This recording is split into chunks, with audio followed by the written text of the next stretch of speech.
Eu só queria fazer uma brincadeira. E acabei descobrindo que meu marido tinha acabado de me trair. Meu nome é Larissa, tenho 28 anos, e sempre me orgulhei de ser o tipo de esposa que confia, que dá espaço, que respeita. Nunca fui dessas mulheres que ficam no pé do marido, conferindo o celular ou questionando cada saída. Acreditava que um relacionamento saudável precisava de liberdade e confiança mútua. Que ironia, não é? Fernando e eu estávamos juntos há 5 anos, casados há 2. Ele era contador em uma empresa de médio porte. Eu trabalhava como designer gráfica freelancer. Tínhamos uma vida tranquila, sem grandes luxos, mas confortável. Morávamos em uma casa alugada no centro de Ribeirão Preto, um cantinho aconchegante que eu havia decorado com muito carinho. Toda quarta-feira era sagrada para Fernando. Era o dia que ele saía para jogar futebol com os amigos. O famoso racha do trabalho, como ele sempre dizia. Eu não só não me incomodava, como incentivava. Achava importante que ele tivesse seus momentos de lazer, assim como eu também tinha os meus, saindo com minhas amigas ou simplesmente curtindo uma boa série em casa. Amor, hoje tem jogo. Vou chegar um pouco mais tarde. Ele sempre dizia, me dando um beijo na testa antes de sair. Tudo bem, querido. Diverte-se e toma cuidado. Eu respondia genuinamente feliz por vê-lo relaxado. Essa rotina funcionava perfeitamente para nós dois. Eu aproveitava as quartas-feiras para colocar a casa em ordem, assistir aos programas que ele não gostava, ou simplesmente relaxar do jeito que eu mais gostava. Era um acordo tácito que funcionava há meses. Tiago era o melhor amigo de Fernando desde a época da faculdade. Eles se conheceram no primeiro semestre de Ciências Contábeis e viraram inseparáveis. Tiago era casado com a Emanuele, uma mulher linda de 26 anos que trabalhava como recepcionista em uma clínica médica. Eles tinham um relacionamento que sempre me pareceu estranho. Ele era muito ciumento e possessivo, enquanto ela era extrovertida e gostava de chamar atenção.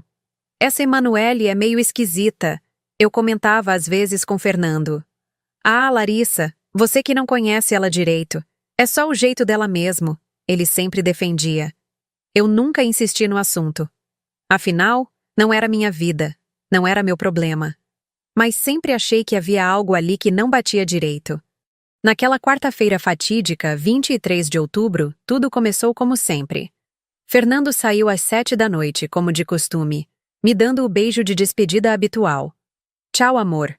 Não me espera acordada se eu atrasar. Ele disse, ajeitando a mochila no ombro. Pode deixar. Boa partida, respondi, já pensando no que ia assistir na televisão. Mas, em vez de ir direto para o sofá, resolvi que era hora de enfrentar uma tarefa que eu vinha adiando há semanas, arrumar meu guarda-roupa. A situação estava insustentável. Roupas de inverno misturadas com as de verão, peças que eu não usava há anos ocupando espaço, outras que eu havia comprado e nem sequer havia experimentado. Comecei o processo metodicamente. Tirei todas as roupas do armário e as coloquei em cima da cama king size que dividíamos. Blusas, calças, vestidos, casacos, tudo foi parar ali, formando uma montanha colorida de tecidos. Estava separando as peças por categoria quando meu celular tocou. Era minha mãe, Dona Conceição, com aquela voz animada que ela sempre usava quando tinha uma fofoca fresquinha para contar. Larissa, minha filha, você não vai acreditar no que aconteceu aqui no prédio. Ela começou, mal me dando tempo de cumprimentá-la. Oi, mãe. O que foi dessa vez? Perguntei, já me preparando para uma longa conversa. Minha mãe tinha o dom de transformar qualquer evento cotidiano em uma novela mexicana. Lembra da dona Marlene do apartamento 402? Pois é, descobrimos que ela está namorando o síndico do prédio. Aquele homem casado, pai de família, imagina só. E lá se foi mais de 1 hora da minha vida, ouvindo todos os detalhes sórdidos do romance proibido dos vizinhos da minha mãe. Enquanto ela falava, eu tentava continuar organizando as roupas, mas era impossível prestar atenção nas duas coisas ao mesmo tempo. Mãe, essa história está muito confusa. Deixa eu te ligar depois. Estou no meio de uma faxina aqui. Tentei encerrar a conversa depois de 1 hora e 15 minutos. Tá bom, filha. Mas depois eu te conto o resto. Você não faz ideia da confusão que isso virou. Quando finalmente desliguei, voltei ao meu projeto de organização. Havia perdido o fio da meada, mas não desisti. Comecei a dobrar tudo novamente, separando as peças que ainda usava das que iriam para a doação. 40 minutos depois, quando eu estava justamente terminando de dobrar a última pilha de blusas, ouvi a chave girando na fechadura. Fernando estava chegando. Estranhei o horário. Normalmente, ele voltava do futebol por volta das 10h30, 11 horas da noite. Eram apenas 9h45. Muito cedo para quem havia saído para jogar bola. Ele entrou no quarto e, ao ver toda aquela organização impecável sobre a cama, pilhas perfeitamente dobradas, roupas separadas por tipo e cor, simplesmente congelou na porta. O rosto dele perdeu toda a cor. Ficou pálido como papel, os olhos arregalados, como se estivesse vendo um fantasma. Ficou parado ali, me encarando, com uma expressão que eu nunca havia visto antes. Por que essas roupas estão todas assim? Ele perguntou, com uma voz estranha, trêmula. Foi nesse momento que uma ideia travessa passou pela minha cabeça. Não sei o que me deu, mas resolvi fazer uma brincadeira com ele. Talvez fosse o cansaço da arrumação. Talvez fosse só o prazer de vê-lo surpreso, mas decidi brincar um pouco. Coloquei a expressão mais séria que consegui e olhei diretamente nos olhos dele. Eu estou arrumando minhas coisas para ir embora, disse, mantendo o tom grave e solene. Se ele estava pálido antes, agora estava transparente. As pernas dele pareciam ter virado gelatina. Ir embora? Por quê? Ele gaguejou. Porque eu descobri o que você andou aprontando. Continuei, fingindo uma decepção profunda. O mundo dele desabou ali mesmo. Ele se apoiou no batente da porta, como se fosse desmaiar. Estava suando frio, tremendo, ofegante. Larissa, eu posso explicar. Ele começou, com a voz embargada. Eu não estava entendendo nada. Aquela reação era completamente desproporcional à minha brincadeira. Mas decidi continuar, curiosa para ver onde aquilo ia dar. Sinceramente, Fernando, eu nunca imaginei que você fosse capaz disso comigo. Eu juro que vou contar para todo mundo. Foi aí que ele desmoronou completamente. Literalmente se jogou no chão, de joelhos, com as mãos no rosto, chorando. Larissa, pelo amor de Deus, me perdoa. Eu sei que fiz merda, sei que não tenho desculpa, mas eu te amo. Foi só 2 vezes, eu juro. Não vai se repetir nunca mais, eu prometo. Meu coração parou. 2 vezes? Do que ele estava falando? Eu sei que você está arrasada. Sei que você quer me deixar. Mas me dá uma chance, me perdoa. Eu não sei onde estava com a cabeça. Foi uma loucura, uma fraqueza minha. Ele continuava chorando, implorando, se humilhando ali no chão do nosso quarto. E eu, que tinha começado aquilo como uma brincadeira inocente, comecei a perceber que havia tropeçado em algo muito maior e mais sério. Por favor, não conta para ninguém, principalmente não fala para o Tiago. Se ele descobre, você sabe como ele é, ele me mata. Tiago? O que o Tiago tinha a ver com isso? Minha mente começou a funcionar em velocidade máxima. Ele havia mencionado 2 vezes. Havia implorado para eu não contar para o Tiago. Estava desesperado de um jeito que não fazia sentido nenhum para uma simples brincadeira. Fernando, eu disse com uma calma que não sentia. Me conta exatamente o que aconteceu. Ele levantou os olhos vermelhos e inchados para mim, ainda trêmulo. Você não sabe os detalhes? Perguntou confuso. Eu quero ouvir da sua boca. Respondi, cruzando os braços.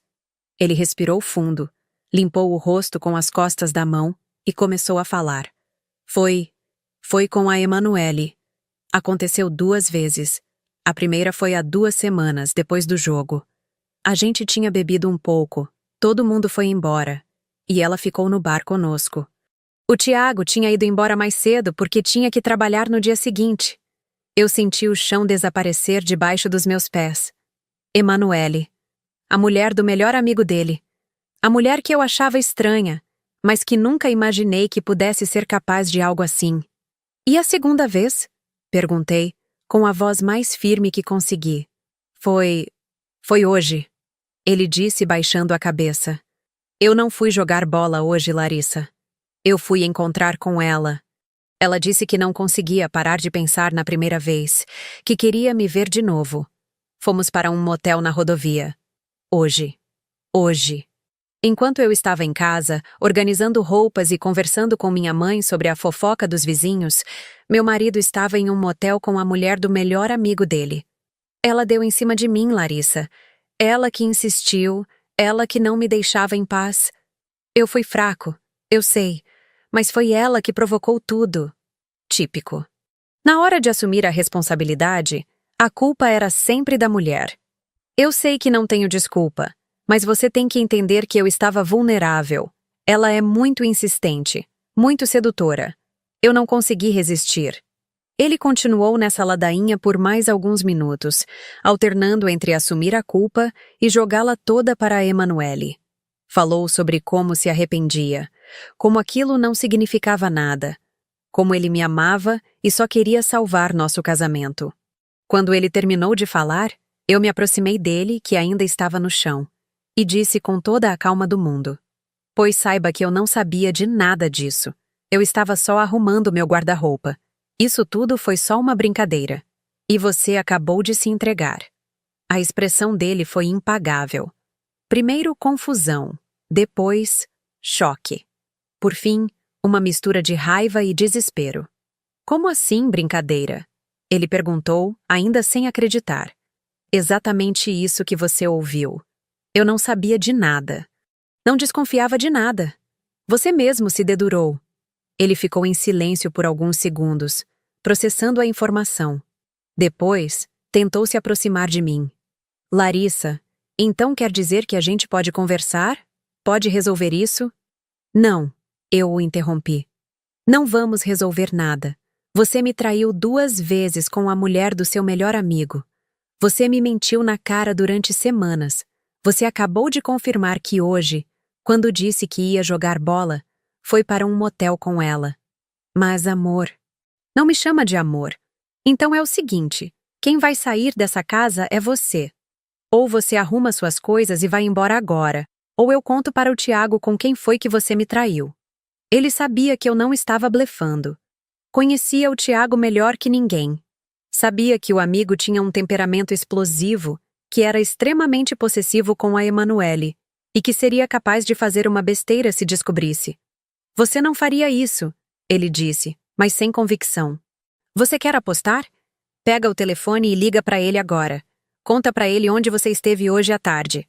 Fernando ficou mais 10 minutos tentando negociar, implorar, chantagear emocionalmente. Disse que eu estava sendo cruel, que estava destruindo 5 anos de relacionamento por causa de 2 bobagens. Mas eu não estava mais ouvindo. Minha mente estava ocupada processando tudo o que havia descoberto.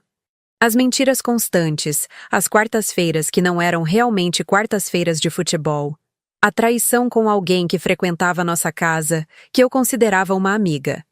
15 minutos, eu disse, olhando para o relógio no criado mudo. Você tem 15 minutos para arrumar suas coisas e sair, ou eu ligo para o Tiago. Ele percebeu que eu estava falando sério. Calado, cabeça baixa, foi até o armário e começou a juntar suas roupas.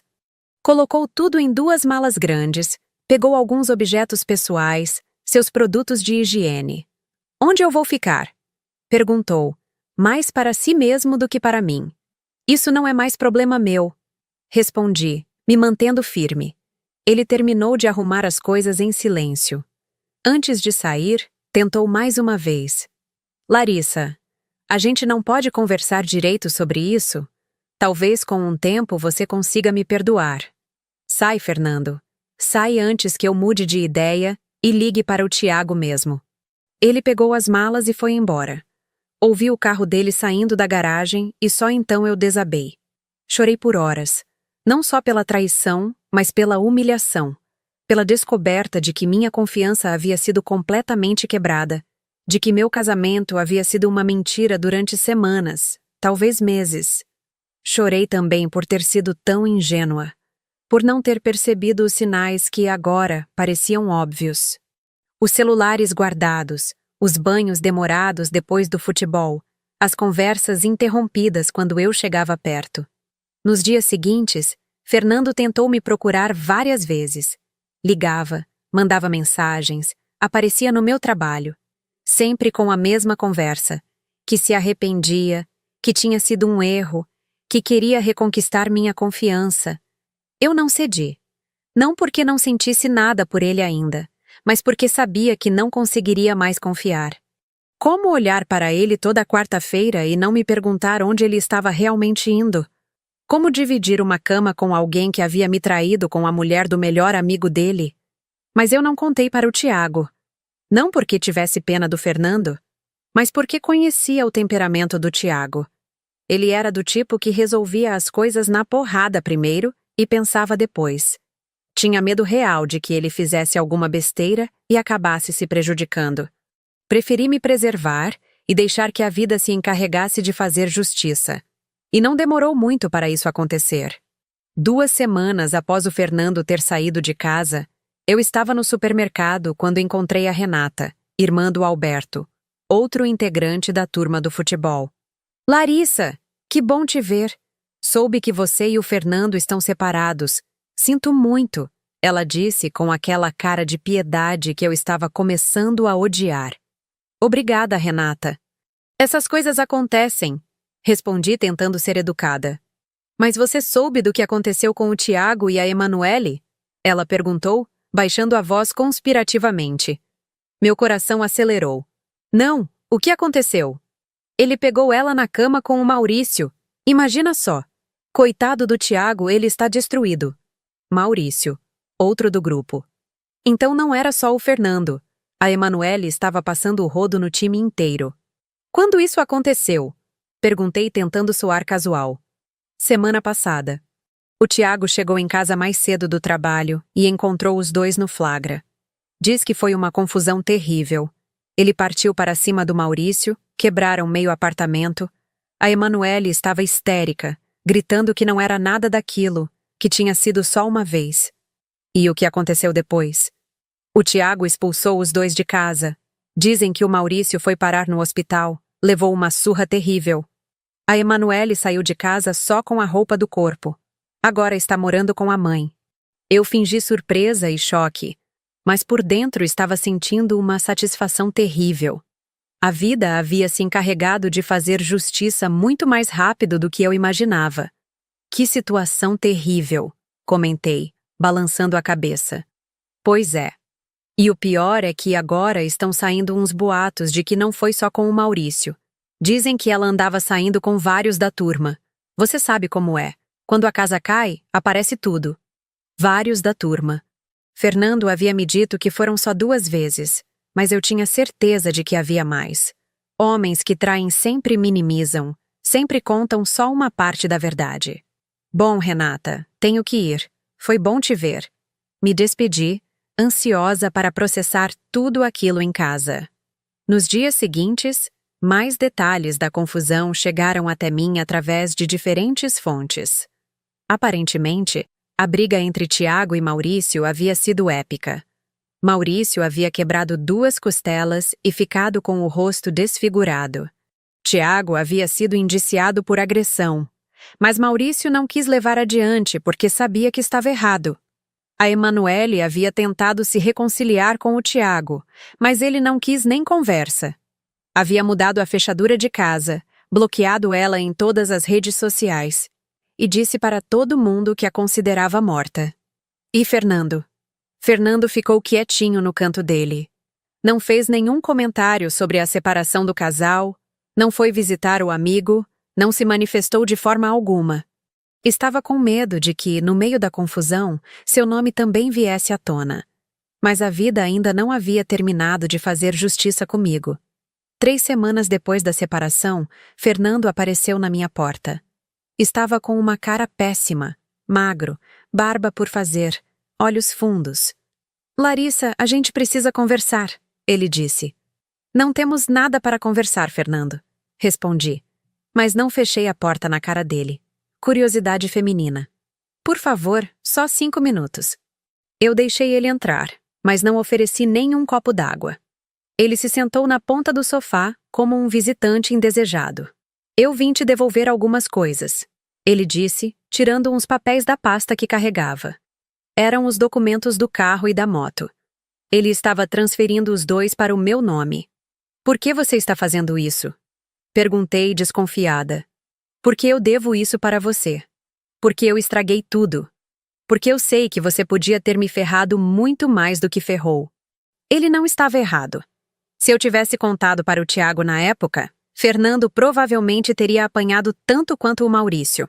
Talvez até pior, porque a traição com a esposa do melhor amigo é considerada uma das piores quebras de confiança que existem entre homens. Você não precisa fazer isso, eu disse, mas não devolvi os documentos. Preciso sim, e quero que você saiba que eu aprendi a lição. Não vou mais atrás de você. Não vou mais te incomodar. Você já deixou bem claro que não quer nada comigo. Ele parecia sincero.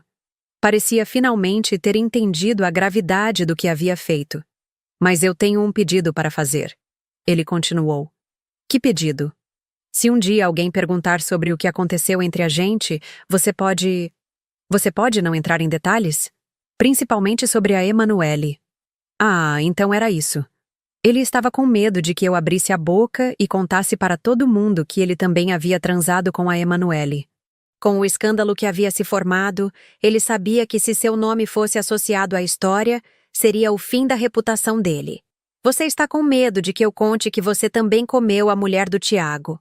Não foi uma pergunta, foi uma constatação. Ele baixou a cabeça, confirmando. Por que eu faria isso, Fernando? O que eu ganharia humilhando você em público? Nada.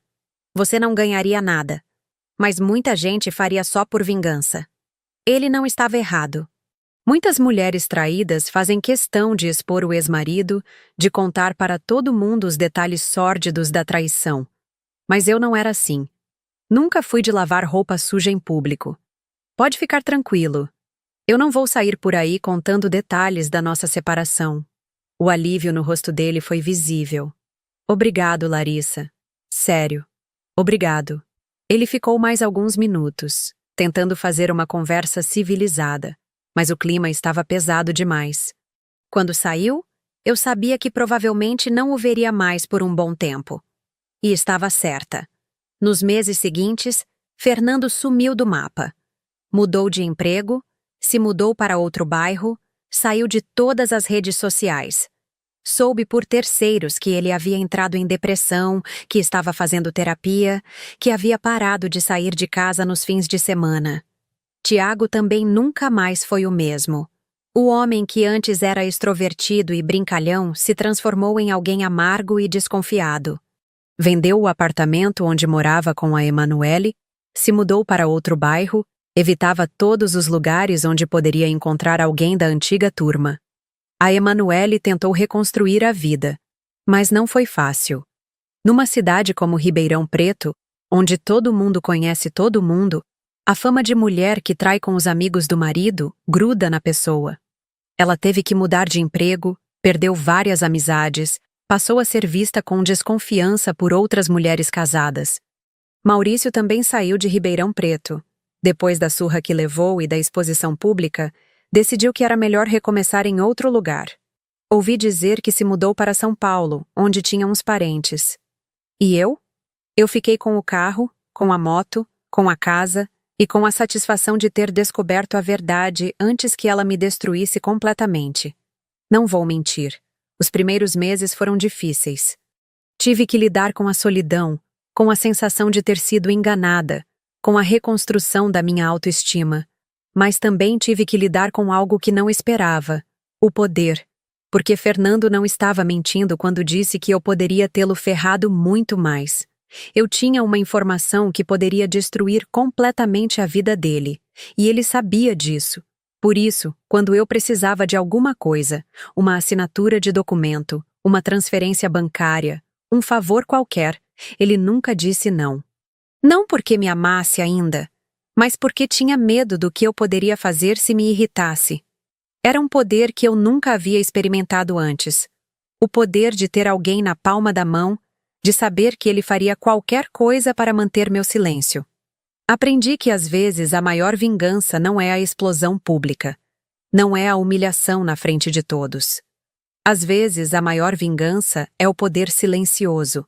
É saber que a pessoa que te machucou vai ter que viver para sempre com medo de você. Fernando nunca mais teve uma noite de sono tranquila. Toda vez que seu telefone tocava, ele se perguntava se era alguém que havia descoberto sobre a Emanuele. Toda vez que encontrava alguém da antiga turma, ficava paranoico, achando que eu havia contado alguma coisa. E o mais interessante, eu nunca ameacei ele diretamente. Nunca disse: se você não fizer isso, eu conto para todo mundo. Não precisava. Ele sabia que eu sabia. E isso era suficiente para mantê-lo na linha.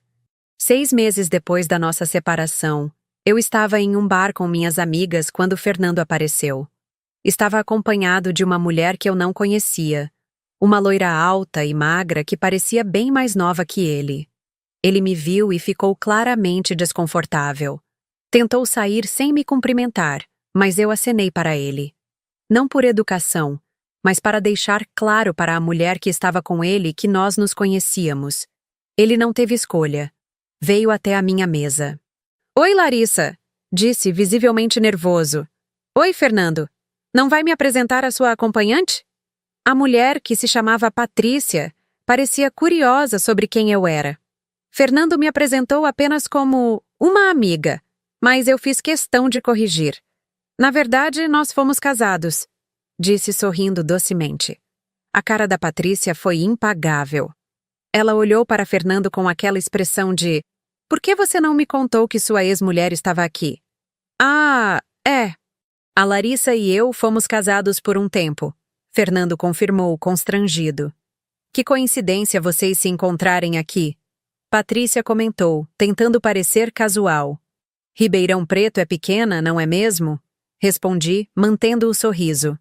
Conversei com os dois por alguns minutos. Fiz perguntas sobre o relacionamento deles, sobre como se conheceram, sobre os planos para o futuro. Fernando respondeu tudo com monossílabos, claramente querendo ir embora.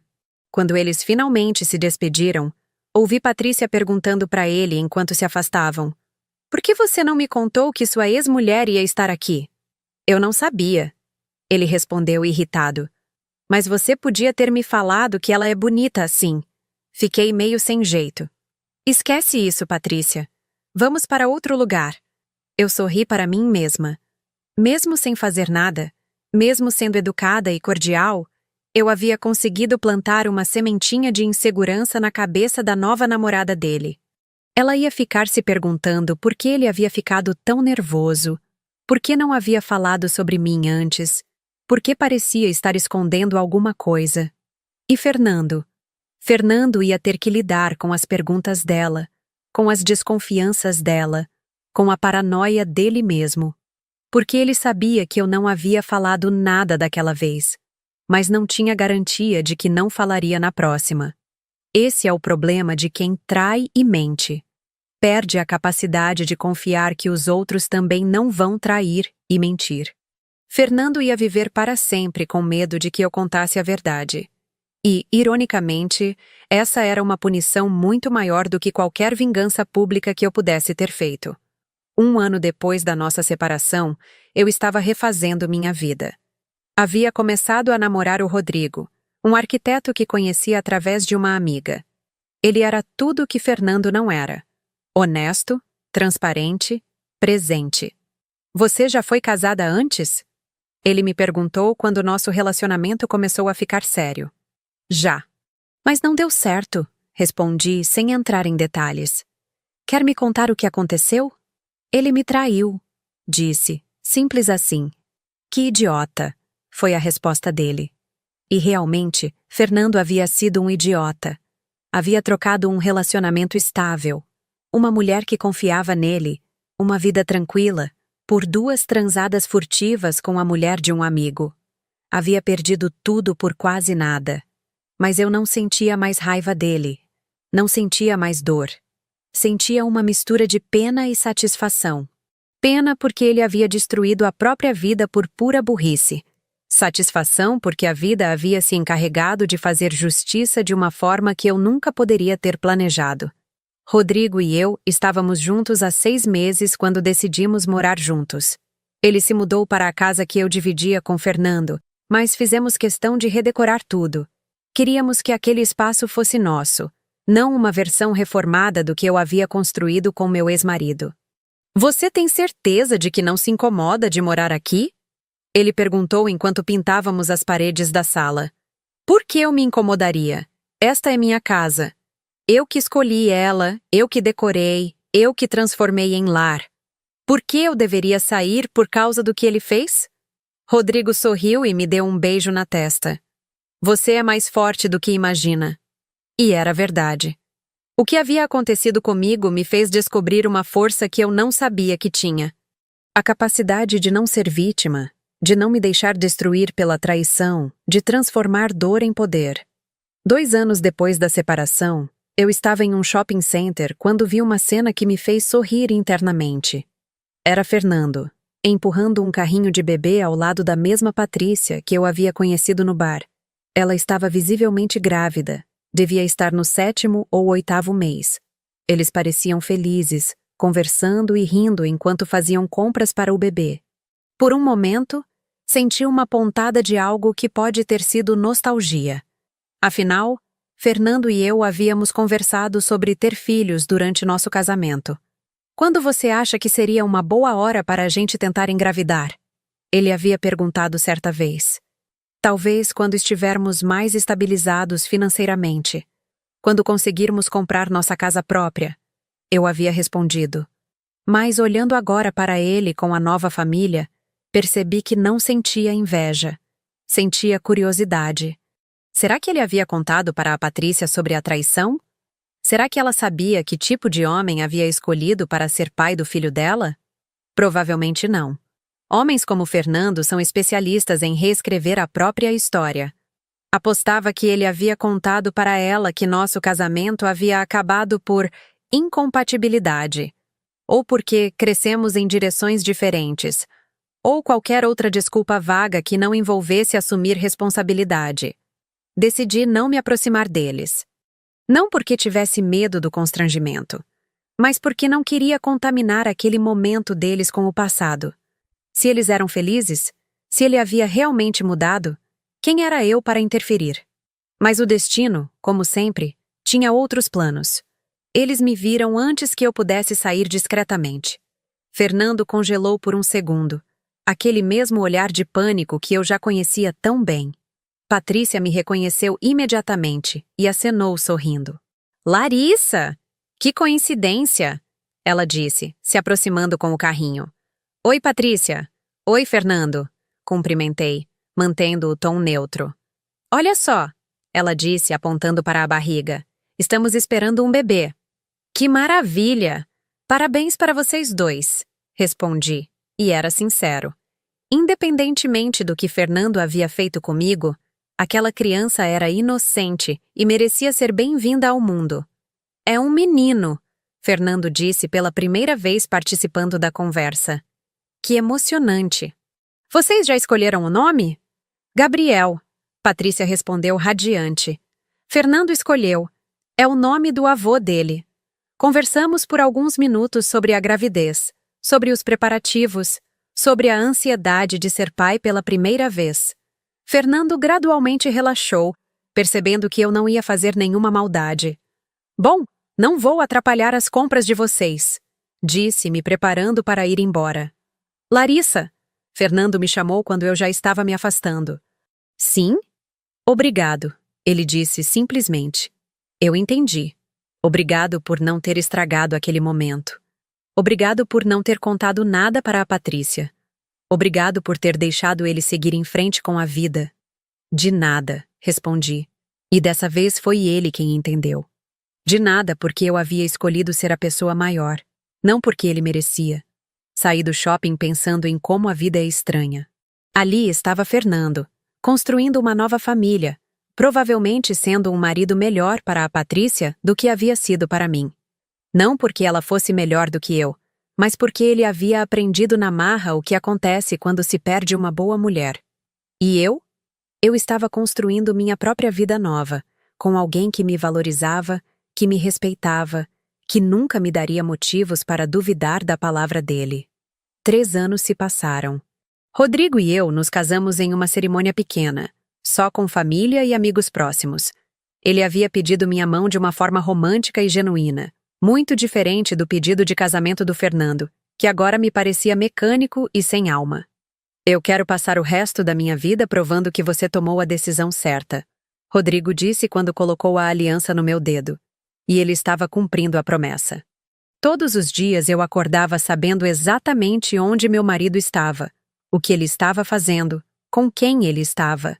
Não porque eu controlasse ou desconfiasse, mas porque ele fazia questão de me incluir em todos os aspectos da vida dele. Amor, vou passar no supermercado antes de voltar para casa. Precisa de alguma coisa? Ele me ligava do trabalho. Hoje vou tomar uma cerveja com o pessoal depois do trabalho. Quer vir junto ou prefere que eu chegue cedo? Ele sempre perguntava antes de fazer qualquer programa social. Era o oposto completo do casamento que eu havia tido com Fernando. Com Rodrigo, não existiam segredos, não existiam saídas de futebol misteriosas, não existiam celulares virados para baixo, ou conversas interrompidas quando eu chegava perto. Em uma dessas tardes de sábado, Rodrigo e eu estávamos fazendo um churrasco no quintal quando minha vizinha, Dona Rosa, veio conversar por cima do muro. Larissa, querida, você soube que seu ex-marido se mudou de volta para o bairro? Meu coração deu um pulo. Fernando? Como assim? Pois é, minha filha. Ele comprou a casa da esquina, aquela azul que estava à venda. Vi a mudança chegando na semana passada. Rodrigo me olhou, percebendo minha surpresa. Ele está morando sozinho? Perguntei curiosa. Não, está com a esposa e o filhinho. Um bebê lindo, deve ter uns 2 anos já. Então Fernando havia se mudado de volta para o nosso antigo bairro. Para 3 quarteirões de distância da casa onde havíamos morado juntos. Onde ele havia me traído. Onde nossa história havia terminado. Por que será que ele voltou? Perguntei, mais para mim mesma do que para Dona Rosa. Ah, minha filha, você sabe como é. Casa própria é casa própria. Talvez tenha conseguido um bom negócio, ou então quis ficar perto do trabalho. Quando Dona Rosa foi embora, Rodrigo se aproximou de mim. Você está bem? Ele perguntou. Estou. Só achei estranho ele voltar justamente para cá. Quer conversar sobre isso? Era isso que eu mais amava no Rodrigo. Ele não fingia que meu passado não existia. Não sentia ciúmes retroativo, não tentava competir com fantasmas. Ele entendia que eu havia tido uma vida antes dele, e estava seguro o suficiente sobre nosso relacionamento para não se sentir ameaçado. Não tem muito o que conversar. É só estranho, sabe? Depois de tanto tempo evitando este bairro, ele resolve voltar. Talvez ele tenha superado o constrangimento. Ou talvez tenha sido mesmo só uma questão de oportunidade. Rodrigo provavelmente estava certo, mas uma parte de mim ficou se perguntando se havia algo mais por trás dessa mudança. Fernando sempre foi territorial, possessivo à sua maneira. Será que voltar para o bairro era uma forma de marcar território? De mostrar que havia superado o passado? 2 semanas depois, eu descobri a resposta. Estava voltando da padaria numa manhã de domingo quando vi Fernando lavando o carro na frente da casa nova. Ele estava de bermuda e regata, com o pequeno Gabriel brincando no quintal ao lado. A cena era doméstica, pacífica, normal. Ele me viu e acenou, como se fôssemos velhos conhecidos que se encontram casualmente. Como se não houvesse história nenhuma entre nós. Oi, Larissa, tudo bem? Tudo, Fernando. E você? Tudo ótimo. Esta é nossa casa nova. Ele disse, apontando para a construção. Conseguimos um preço muito bom. Que legal. O bairro é ótimo mesmo. Gabriel, que devia ter uns 2 anos e meio, veio correndo até a grade.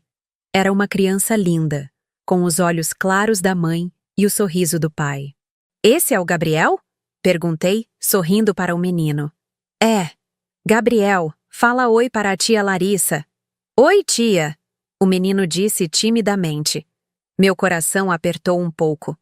Não de tristeza, mas de uma emoção complexa que eu não sabia nomear. Aquela criança poderia ter sido minha filha, se Fernando não tivesse feito as escolhas que fez. Onde está a Patrícia? Perguntei. Ah, ela foi na casa da mãe com o Gabriel. Hoje é só eu e ele aqui. Conversamos por mais alguns minutos sobre trivialidades. O trânsito do bairro, os novos estabelecimentos comerciais, a qualidade das escolas da região. Como se fôssemos simplesmente dois vizinhos fazendo conversa fiada. Mas quando eu estava me despedindo, Fernando disse algo que me fez entender por que ele havia voltado. Larissa, é bom saber que você está bem, que conseguiu seguir em frente. Obrigada, Fernando. E é bom saber que a gente pode se encontrar assim, numa boa, como pessoas civilizadas. Ah, então era isso. Ele havia voltado para o bairro para testar se ainda havia tensão entre nós. Para ver se eu havia realmente superado tudo. Se ele poderia morar ali sem medo de retaliações ou constrangimentos. Era uma estratégia inteligente, eu tinha que admitir. Se eu fosse o tipo de pessoa que guarda rancor, que procura confusão, que quer causar problemas, eu não reagiria bem ao vê-lo ali, na minha cara, toda semana. Mas como eu reagira com naturalidade, como havia sido educada e cordial, ele havia recebido a confirmação de que estava seguro, de que eu não era uma ameaça para sua nova vida. Claro, Fernando. Somos adultos. É isso aí. Bem, qualquer coisa, somos vizinhos agora. Qualquer problema, pode contar comigo. Qualquer problema, pode contar comigo. A ironia era deliciosa. O homem que havia sido o maior problema da minha vida estava se oferecendo para me ajudar com outros problemas. Obrigada. Boa sorte na casa nova. Quando cheguei em casa, Rodrigo estava na cozinha preparando o almoço. Como foi a caminhada? Ele perguntou. Interessante. Encontrei o Fernando. Ah, é? Como foi? Normal. Cordial. Ele estava com o filho. E como você se sentiu? Era isso que eu mais amava no meu marido. Ele sempre fazia as perguntas certas. Sempre se importava genuinamente com meus sentimentos. Sempre me dava espaço para processar as coisas.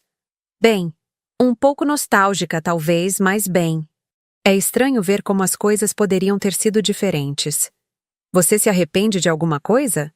Não, respondi sem hesitar. Não me arrependo de nada. Se ele não tivesse me traído, eu nunca teria conhecido você. Rodrigo sorriu e me deu um beijo. Então eu tenho que agradecer a ele, brincou. Por favor, não faz isso. O ego dele já é grande demais. Nós rimos, e a tensão que eu nem sabia que estava sentindo desapareceu completamente. Nos meses seguintes, encontrei Fernando algumas vezes no bairro, no supermercado, na farmácia, na padaria, sempre acompanhado da família, sempre cordial, sempre tentando mostrar como estava feliz e realizado. E talvez estivesse mesmo. Talvez a traição, a separação, toda a confusão que se seguiu, tenham sido a lição que ele precisava para se tornar um homem melhor. Mas eu também sabia que, independentemente de como ele estava agora, ele carregaria para sempre a lembrança do que havia perdido. Toda vez que me via, ele se lembrava da mulher que havia traído por nada, da vida estável que havia destruído por 2 transadas furtivas. E isso era suficiente para mim. Não precisava de mais vingança. Não precisava de mais justiça. O simples fato de ele ter que me ver ocasionalmente, de ter que fingir normalidade enquanto se lembrava da própria estupidez, já era punição suficiente. 5 anos depois da nossa separação, eu estava grávida. Rodrigo e eu havíamos decidido que estava na hora de aumentar a família, e tudo havia acontecido naturalmente, sem pressa, sem pressão. Será que vai ser menino ou menina? Rodrigo perguntava toda noite, com a mão na minha barriga ainda pequena. Tanto faz. Só quero que seja saudável, eu respondia. E que tenha o seu sorriso. Ele sempre completava. Era tudo tão diferente do que havia sido com Fernando. Com ele, a conversa sobre filhos sempre esbarrava em questões práticas, financeiras, de timing. Com Rodrigo, era pura felicidade, pura expectativa positiva. Numa dessas tardes de domingo, eu estava no parquinho do bairro, lendo um livro no banco enquanto aproveitava o sol, quando vi Fernando chegando com Gabriel. O menino estava maior, devia ter uns 4 anos, e correu direto para o escorregador. Fernando me viu e acenou, como sempre fazia. Veio se sentar no banco ao lado do meu. Oi, Larissa. Como vai? Tudo bem, Fernando. E você? Bem também. O Gabriel estava doido para vir no parquinho. Conversamos sobre trivialidades enquanto víamos o menino brincar, até que ele reparou na minha barriga, que já estava começando a aparecer. Você está grávida? Perguntou com uma expressão que eu não consegui decifrar. Estou. De 3 meses. Parabéns. O Rodrigo deve estar nas nuvens. Está mesmo. Ficamos em silêncio por alguns minutos, cada um perdido nos próprios pensamentos. Larissa, ele disse finalmente. Sim? Eu só queria que você soubesse que... Eu me arrependo. Não de você ter descoberto, não das consequências. Eu me arrependo de ter feito. Era a primeira vez, em 5 anos, que ele assumia a responsabilidade completa, sem tentar dividir a culpa com a Emanuele, sem tentar minimizar o que havia acontecido. Eu sei, Fernando. Você era uma boa esposa.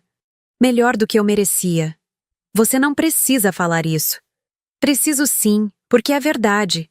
E porque eu quero que você saiba que eu aprendi, que eu nunca mais fiz nada parecido. Olhei para ele e vi sinceridade nos olhos. Talvez ele realmente tivesse aprendido. Talvez a dor de perder tudo tenha sido o choque de realidade que ele precisava. Fico feliz que você tenha aprendido, Fernando. De verdade.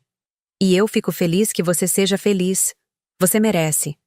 Gabriel veio correndo até nós, suado e sorridente. Pai, vamos no balanço agora? Vamos, filho. Tchau, Larissa. Cuida bem dessa criança aí. Pode deixar. Tchau, Gabriel. Tchau, tia. Enquanto os via se afastando, pensei em como a vida é circular. Ali estava Fernando, sendo o pai que talvez nunca teria sido se continuasse casado comigo. E ali estava eu, grávida do homem que realmente merecia ser pai dos meus filhos. Tudo havia se encaixado do jeito que deveria. A traição, por mais dolorosa que tenha sido na época, havia sido necessária para que eu descobrisse que merecia mais, que merecia um amor verdadeiro, uma confiança real, uma parceria de verdade. 6 meses depois, nossa filha nasceu. Isabela. 8 libras e 2 onças de pura perfeição. Rodrigo chorou quando a segurou pela primeira vez, e eu soube que havia feito a escolha certa. Ela é igualzinha a você, ele disse, com os olhos cheios de lágrimas. Tomara que ela herde seu caráter, respondi. E sua força, ele completou. Força. Eu realmente havia descoberto que era mais forte do que imaginava. A traição de Fernando poderia ter me destruído, poderia ter me tornado uma pessoa amarga e desconfiada. Mas eu havia escolhido usar aquela experiência para crescer, para aprender, para me tornar uma pessoa melhor. E agora, segurando minha filha nos braços, com meu marido ao meu lado, eu sabia que havia vencido. Não porque havia me vingado de Fernando, mas porque havia construído uma vida melhor sem ele.